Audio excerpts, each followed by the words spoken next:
ನಾವು ಮಟ್ಟಿ ಮಾಡ್ತೀವಿ, ನಾವು ಹೆಚ್ಚು ಬಿಟ್ಟಿವಿ ಅಂತ ಹೇಳಿದ್ರೆ ನಮಗೆ ಏನು ನಮ್ಮ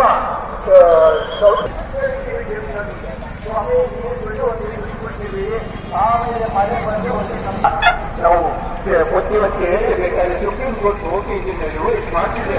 ನಾವು ಬಹಳ ನಿರೀಕ್ಷಿಸ್ತೇನೆ ಇದು ಮಾಡಬೇಕು ಕಾವೇರಿದು ಅಂತ ನಾನು ಹೇಳ್ತೀನಿ. ಇನ್ನೂ ಬಹಳಷ್ಟು ವಿಷಯಗಳಿವೆ, ಅದು ಹೇಳಕ್ಕೆ ಅವಕಾಶ ಇಲ್ಲ. ಹಾಗಾಗಿ ನಾನು ಕೃಷ್ಣ ಹೋಗ್ತೀನಿ.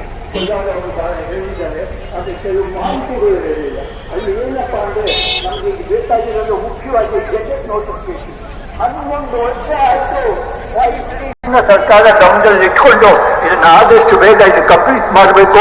ಇದಕ್ಕೆ ಸುಮಾರು ಇನ್ನು 7,077,000 ಎಕರೆ ಮುಳುಗಡೆ ಆಗೋದು ಮತ್ತು ರಿಹ್ಯಾಬಿಲಿಟೇಷನ್ ಬೇಕಾಗಿ ಈ ಜಾಗ ಬಿಸಿ ಇಡಬೇಕು.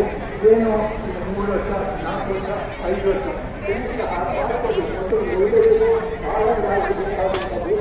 ಮಾಡಿಕೊಂಡು ನಾವು ಆಂಧ್ರಕ್ಕೆ ಕಾಯಿಬೇಕಾಗಿ ಆಮೇಲೆ ಮಾಡ್ಬೋದು.